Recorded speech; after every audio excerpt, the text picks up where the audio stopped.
वासुदेवाय वासुदेवाय वासुदेवाय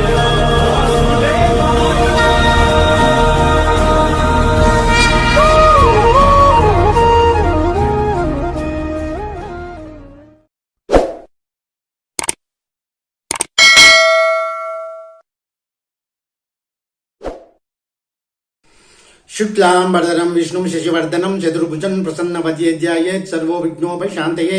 ओं गणनात्वा गणापतिं आवामहे कविकविनामुपवस्त्रमं ज्येष्ठराजं ब्राह्मणस्पतः अनुस्पुतिभिं स्मितापादनम्। ओं श्री गणपतये नमः। ओं गोविंदाय नमः, विष्णुवे नमः, मत्स्वे नमः, त्रिक्राय नमः, वामनाय नमः, श्रीधराय नमः, ऋषिकेशाय नमः, ओं पद्मनाय नमः, दामोदराय नमः, संकर्षणाय नमः, वसुदेवाय नमः, ओं प्रद्युम्नाय नमः, निद्राय नमः, पुरुषोत्ताय नमः, दक्षाय नमः, ओं नरसिंहाय नमः, उच्चिताय नमः, जनेन्द्राय नमः, उपेन्द्राय नमः, ओं हरे नमः, ओं श्रीकृष्णाय नमः।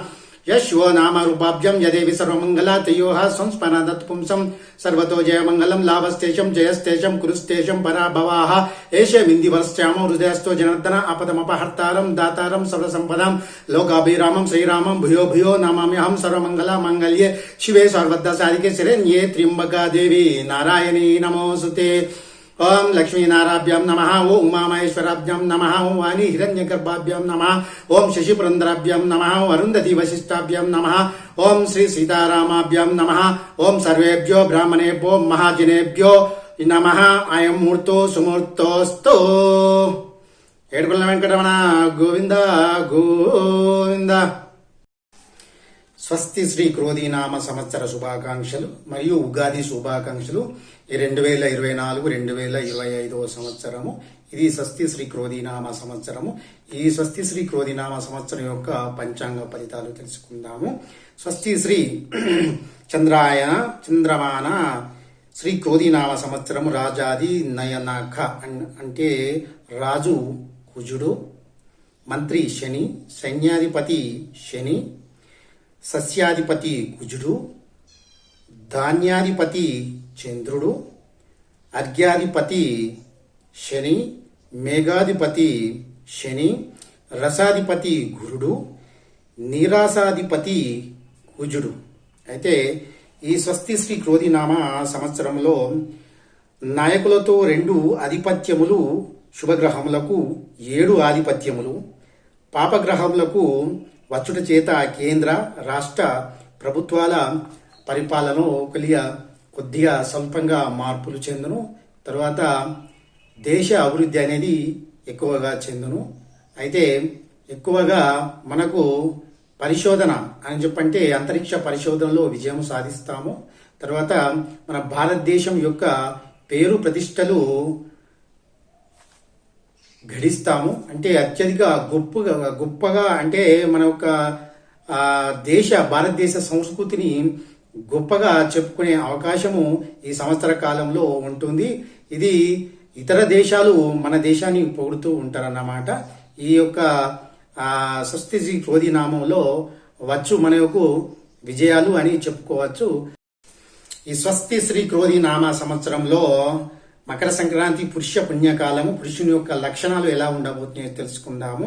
సంక్రాంతి పురుషుడు, అయితే మహోదర నామధేయం, అతని యొక్క నామధేయం పేరు ఏమిటండి అని చెప్పని అడిగితే మహోదర నామధేయము, ఆయన యొక్క వాహనము పులి యొక్క వాహనం అంటే పులిని ఆయన ఎక్కి దాని మీద ప్రయాణం చేస్తూ ఉంటాడన్నమాట। శ్రీ క్రోధీనామ సంవత్సరము పుష్య బహుళ పాడ్యమి, మంగళవారము, పుష్యమి నక్షత్రము, విష్కంభ యోగము, బలవకరణము, వృషభ లగ్న శుభ సమయాన 14/1/2025 మధ్యాహ్నం 2:36 సూర్యుడు మకర రాశిలో ప్రవేశిస్తాడు। అంటే మకర సంక్రాంతి 10 గంటల నుండి సాయంకాలం వరకు పుణ్యకాలము। తర్వాత ఈ సంక్రాంతి మహాపురుషుడు ఇంతకుముందు మనం చెప్పినట్టుగా మహోదర ఆయన యొక్క నామధేయము, అది వైశ్యులకు అరిష్టము। తద్వారా బిల్వ స్నానం చేత శుభాలు, తర్వాత రక్త వస్త్రము ధరించడం చేత అరిష్టం అని చెప్పుకోవచ్చు। తర్వాత చందన గంధం చేత ఆరోగ్యము, తర్వాత జాజి పుష్పము ధరించడం చేత అరిష్టము, తర్వాత నీలమణి ధారణ చేత మనులకు అరిష్టము, తర్వాత వెండి పాత్రల వల్ల రజిత నాశనము, తర్వాత పాయసము భక్షించుట చేత హాని, అరటిపండు తినుట చేత శుభాలు జరుగుతాయి. తద్వారా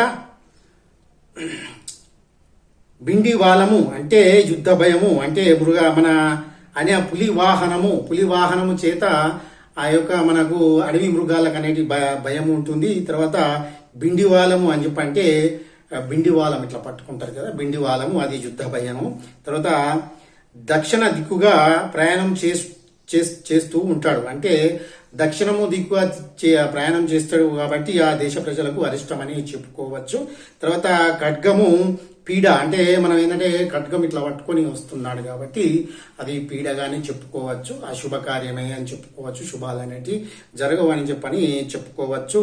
తద్వారా ఆయనే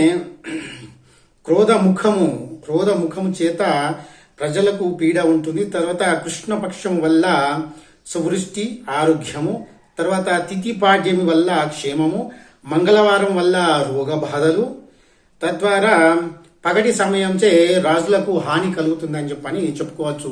అంటే ఇప్పుడు ఉన్న కాలంలో రాజులు పూర్వకాలం ఉండేవారు, కానీ ఈ కాలంలో ఉన్న వాళ్ళు రాజులు అంటేనే రాజకీయ నాయకులు, ఈ యొక్క రాజ్యాన్ని పరిపాలించే వాళ్ళు ముఖ్యమంత్రి కానీ లేదా ప్రధానమంత్రి కానీ వీరే ఇప్పుడు రాజ్యాన్ని పరిపాలించే రాజులని చెప్పుకోవచ్చు.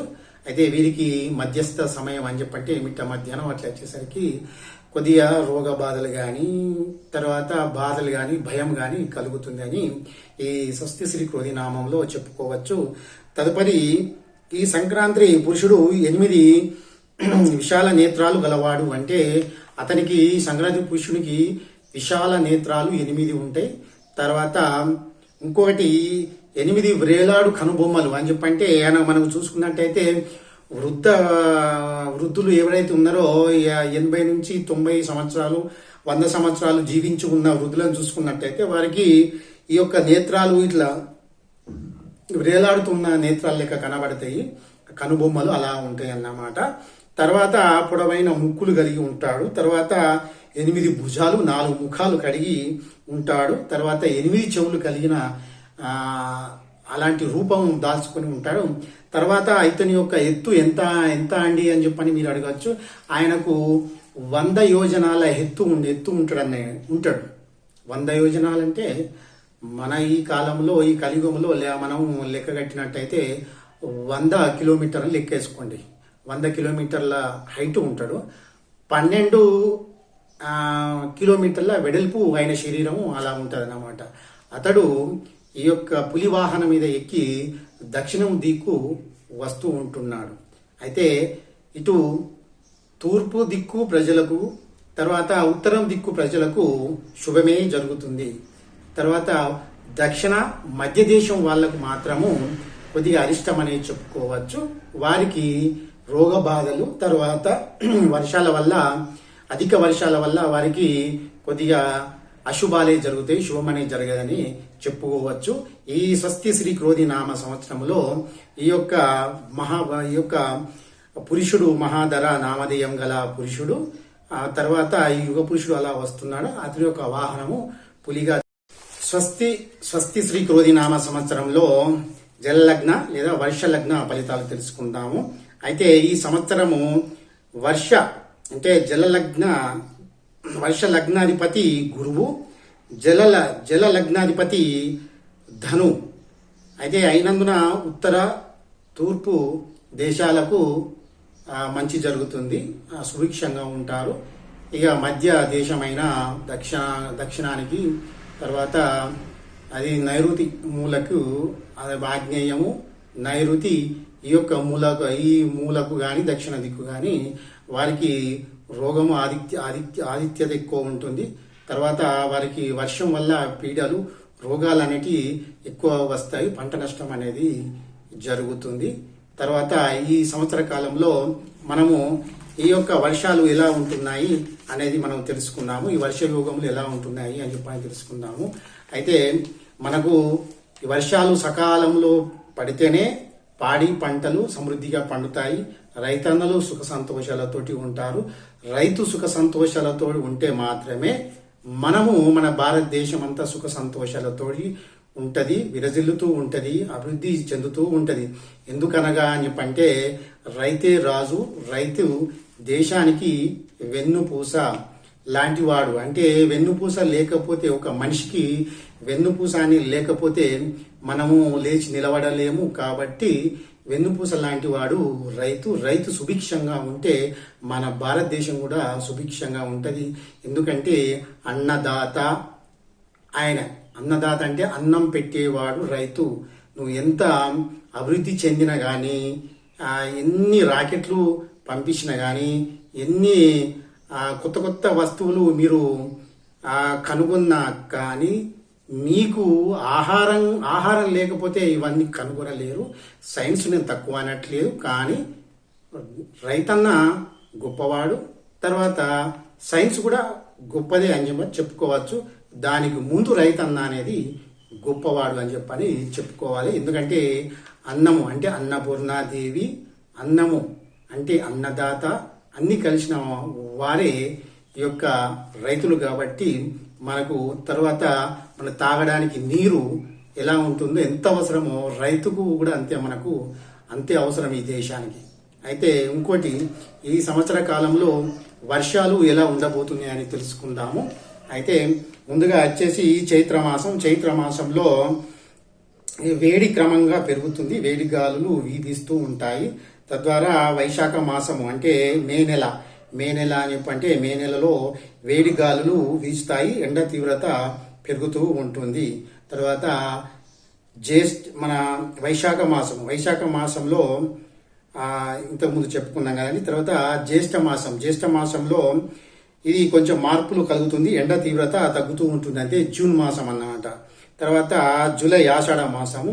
ఈ జూలై మాసంలో చిరుజల్లులు అంటే వర్షములు కురుస్తూ ఉంటాయి అన్నమాట. అంటే మనం మొదటి వారం నుంచి చూసుకుంటే రెండో వారం, మూడో వారం కూడా ఉష్ణోగ్రతలు తగ్గి వర్షాలు ఎక్కువ పడే అవకాశం ఎక్కువగా ఉంటుంది. తర్వాత ఆగస్టు శ్రావణ మాసంలో శని జలనాడిలో సంచరిస్తున్నాడు.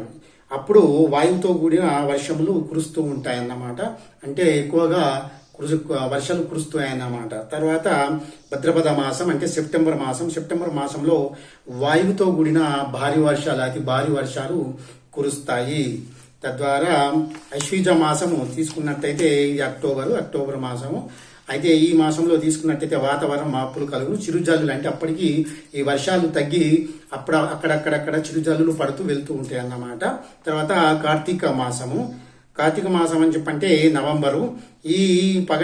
ఈ మాసంలో పగటి ఉష్ణోగ్రతలు తగ్గుతూ, తర్వాత రాత్రి అందు చలి పెరుగుతూ ఉంటుంది. తర్వాత డిసెంబర్ మాసం అని చెప్పంటే మార్గశిర మాసంలో ఉష్ణోగ్రత తగ్గుతుంది, చలి తీవ్రత తగ్గుముఖం పట్టును. తర్వాత మాఘమాసం వచ్చేసరికి ఏమిటండి అని చెప్పంటే అంటే పుష్యమాసం తీసుకున్నాము, మాఘమాసం తీసుకున్నాము. మాఘమాసంలో తీసుకున్నట్లయితే వాతావరణం పొడిగా ఉండును, వేడి గాలులు పెరుగుతూ ఉంటాయి అన్నమాట. తర్వాత పాల్గొన మాసంలో వాతావరణం వేడిగా ఉంటుంది, ఎండలు తీవ్రత అనేది పెరుగుతూ ఉంటుంది. అంటే మనం అంతా కదా వేసవి కాలం వస్తుంది కదా, దానివల్ల ఇది జరుగుతూ ఉంటుంది అన్నమాట. తద్వారా వచ్చేసి ఈ సంవత్సర కాలంలో మనకు ధరలు ఏ విధంగా ఉంటాయని చెప్పని తెలుసుకోవచ్చు. ధరలు ఒక్కొక్క నెలలో ఒక్కొక్క మాసంలో ఎలా ఈ ధరలు వస్తువులు ఎలా పెరుగుతాయి తగ్గుతూ ఉంటాయో ఇప్పుడు ఒకసారి మనం తెలుసుకున్నట్టయితే చైత్ర మాసం ముందుగా తీసుకుందాము. ఈ చైత్ర మాసంలో ఈ మాసము నిత్యావసర వస్తువులు ధరలు పెరుగుతూ ఉంటాయి.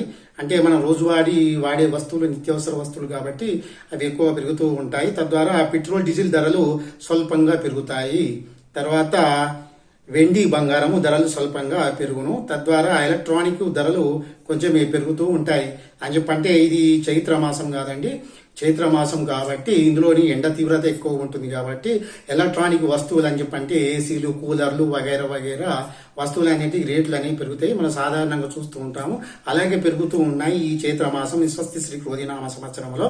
తర్వాత వైశాఖ మాసం తీసుకున్నట్టయితే ఈ వైశాఖ మాసంలో కూడా నిత్యావసర వస్తువుల ధరలు స్వల్పంగా పెరుగును. అంటే తర్వాత గృహ నిర్మాణ వస్తువుల ధరలు పెరుగుతూ ఉంటాయి అన్నమాట. అంటే ఈ కాలంలో ఏందని చెప్పంటే మనకు ఒక గృహం నిర్మించుకోవడానికి మంచి సమయం అన్నమాట. ఎందుకంటే వర్షాలు లేని సమయం కాబట్టి ఎవరైనా నూతన గృహాలు నిర్మించుకోవాలంటే కట్టుకోవడానికి ఇది సమయం కరెక్ట్ అయిన సమయం అని చెప్పుకోవచ్చు. దానివల్ల మనకు ఈ గృహ నిర్మాణానికి సంబంధించిన వస్తువులు స్టీల్ కానీ సిమెంట్ కానీ పెరుగుదల చూస్తూ ఉంటాము. తర్వాత బంగారము వెండి కొంచెం తగ్గుతూ ఉంటుందన్నమాట. తర్వాత జ్యేష్ఠ మాసం. ఈ జ్యేష్ఠ మాసంలో నిత్యావసర వస్తువులు ధరలు పెరుగుతాయి. అంటే మన భోజనం చేసే వస్తువులు కానీ నిత్యావసర వస్తువులు పెరుగుతూ ఉంటాయి. తర్వాత బంగారము వెండి. ఈ బంగారం వెండి ధరలు కొంచెం తగ్గుతూ ఉంటాయి. తర్వాత ఎలక్ట్రానిక్ వస్తువులు ధరలు పెరుగుతూనే ఉంటాయి. తర్వాత ఇంకొకటి ఆషాఢ మాసం తీసుకున్నట్టయితే ఈ ఆషాఢ మాసంలో నిత్యావసర వస్తువులు ధరలు కొంచెం తగ్గుతూ ఉంటాయి అన్నమాట. తర్వాత రసద్రవ్యాలు ధరలో మార్పులు ఉండును. అంటే రసద్రవ్యాలు అని చెప్పంటే చూసుకోండి, అది మార్పులు చేర్పులు అనేటివి ఉంటాయి అన్నమాట. తర్వాత గృహ నిర్మాణ వస్తువులు ధరలు నిలకడగానే ఉంటాయి. తద్వారా రాగి ఇత్తడి ధరలు కొంచెం పెరుగుతూ ఉంటాయి అన్నమాట. తర్వాత ఇక శ్రావణ మాసం తీసుకుందాము. శ్రావణ మాసం తీసుకున్నట్టయితే పెట్రోల్ డీజిల్ ధరలు పెరుగుతూ ఉంటాయి అన్నమాట. తర్వాత నిత్యావసర వస్తువులు ధరలు పెరుగును. బంగారం వెండి ధరలు కూడా ఈ మాసంలో పెరుగును. ఎందుకంటే శ్రావణం కాబట్టి పెరుగుతూ ఉంటాయి అన్నమాట. తర్వాత భద్రపద మాసం తీసుకున్నట్టయితే ఈ మాసంలో నిత్యావసర వస్తువులు పెరుగుతూ ఉంటాయి అన్నమాట. తర్వాత బంగారు వెండి ధరలు కూడా కొంచెం తగ్గుముఖం పడుతూ ఉంటాయి. చూడండి, మీరు చూసుకోవచ్చు. గృహ నిర్మాణ వస్తువులు ధరలు కూడా నిలకడగానే ఉంటాయి. అప్పుడు ఏందని చెప్పంటే ఆ కాలంలో అలాగే మనకు ఏది మన భద్రపద మాసం కాబట్టి కొద్దిగా వర్షాలు కురిసే అవకాశం ఉంటుంది కాబట్టి అప్పుడు తగ్గుముఖం పడతాయని చెప్పుకోవచ్చు. తర్వాత ఐశ్వీజ మాసంలో బంగారము వెండి ధరలు పెరుగును. తర్వాత నిత్యావసర వస్తువులు ధరలు నిలకడగా ఉంటాయి. తర్వాత గృహ నిర్మాణ వస్తువులు ధరలు నిలకడగా ఉండును. తర్వాత ఇంకోటి కార్తీక మాసం తీసుకున్నట్టయితే ఈ మాసంలో నిత్యావసర వస్తువులు పెరుగుతూ ఉంటాయి. వెండి బంగారం ధరలు నిలకడగానే ఉంటాయి. తర్వాత పెట్రోల్ డీజిల్ ధరలు మాత్రం కొంచెం హెచ్చు తగ్గులు అనేది చూడొచ్చు, పెరుగుతూ ఉంటాయి. తర్వాత మార్గశిర మాసం. ఈ మార్గశిర మాసంలో నిత్యావసర వస్తువులు కొంచెం నిలకడగానే ఉంటాయి. ఎలక్ట్రానిక్ వస్తువులు కొంచెం హెచ్చు తగ్గులు ఉంటాయి. తర్వాత బంగారము వెండి ధరలు కూడా నిలకడగానే ఉంటాయని చెప్పుకోవచ్చు. తర్వాత పుష్యమాసము. ఈ మాసంలో గృహ నిర్మాణ వస్తువులు ధరలు నిలకడగానే ఉంటాయి. తద్వారా రసద్రవ్యాలు ధరలు మాత్రమైతే పెరుగుతాయి. నిత్యావసర ధరలు కూడా పెరుగుతూ ఉంటాయి అన్నమాట.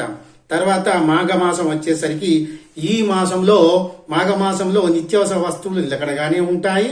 తద్వారా గృహ నిర్మాణ వస్తువులు ధరలు మాత్రము పెరుగుతూ ఉంటాయి అన్నమాట. తర్వాత పాల్గొన మాసం. ఈ పాల్గొన మాసంలో గృహ నిర్మాణ వస్తువులు ధరలు పెరుగును. నిత్యావసర వస్తువులు ధరలు నిలకడగానే ఉంటాయి. కాబట్టి ఈ స్వస్తి శ్రీ నామ సంవత్సరంలో మనము ధరలను వాటి యొక్క హెచ్చుతగ్గులను కూడా తెలుసుకున్నాము. తద్వారా మనకు వర్ష యోగంల గురించి తెలుసుకున్నాము. తర్వాత ఈ యొక్క యుగ పురుషుడు ఎలా వస్తున్న ఆయన యొక్క పులి వాహనము, తర్వాత ఆయన యొక్క మహోదర అనే నామధేయము. ఈ నామం గల వ్యక్తి 100 అడుగుల పొడవు 12 అడుగుల వెడల్పుతోటి ఆయనే పులి వాహనము ఎక్కి వచ్చుచున్నాడు. ఇది వచ్చినప్పుడు వీరికి ఎవరికి అని చెప్పంటే దక్షిణ దిక్కు ఉన్న వారికి కొద్దిగా అరిష్టం అని చెప్పుకోవచ్చు. రోగ బాధలు అనేటివి కూడా ఎక్కువ వస్తూ ఉంటాయి. కాబట్టి మీరు ఇది చూసుకొని దీని ప్రకారంగా మీరు నడుచుకోవాల్సిందిగా తెలియజేసుకుంటున్నాను. తద్వారా ఈ యొక్క సంవత్సరము ఈ పంచాంగ ఫలితం ఈ శ్రవణం తెలుసుకున్నాం. కాబట్టి అందరికీ జయ శ్రీమన్నారాయణ. మీరు ఇంతవరకు కూడా నా ఛానల్ గిట్ట మీరు చూడనట్టయితే మీరు మా యొక్క ఛానల్ సబ్స్క్రైబ్ చేసుకోండి, బెల్ ఐకాన్ నొక్కండి. ఎందుకంటే మా నోటిఫికేషన్ మీకు రావాలి. వస్తే మేము చేసే వీడియోలు మీరు తెలుసుకోవచ్చు. మా ద్వారా మీకు చైతన్యవంతులు అయితే చాలా సంతోషకరమని చెప్పుకుంటాము. తద్వారా మీరు ఈ యొక్క సంవత్సరంలో ఈ సంవత్సర కాలంలో మీరు అన్ని శుభాలే వినాలని, మీ యొక్క అష్ట ఐశ్వర్యాలు అని చెప్పంటే మీ యొక్క ధనం వల్ల ఆర్థిక సమస్యలో ఉండకుండా మీ ధన సంపద అన్ని కీర్తి ప్రతిష్టలన్నీ పెంచుకోవాల్సిందిగా కోరుచున్నాను. అందరికీ జయ శ్రీమన్నారాయణ. అందరికీ జయ శ్రీమన్నారాయణ. సర్వే జన సుఖినో భవంతు. అందరికీ మరొకసారి స్వస్తి శ్రీ క్రోధి నామ సంవత్సర శుభాకాంక్షలు మరియు ఉగాది నూతన సంవత్సర శుభాకాంక్షలు. మీరు ఈ యొక్క ఉగాదికి 4 రుచులు 5 షడ్జ్యూసులు అంటే ఈ 4 రుచులు కలిగిన పదార్థాలు తీసుకొని మీరు ఈ యొక్క దాన్ని మన భగవంతుడికి నివేదించి మీరు దాన్ని ప్రసాదంగా తీసుకోండి. ఈ యొక్క మన ఉగాది పండుగను సెలబ్రేషన్ చేసుకోవాలని కోరుకుంటున్నాను. అందరికీ జయ శ్రీమన్నారాయణ, జయ జయ శ్రీమన్నారాయణ. సర్వే జనా సుఖినో భవంతు.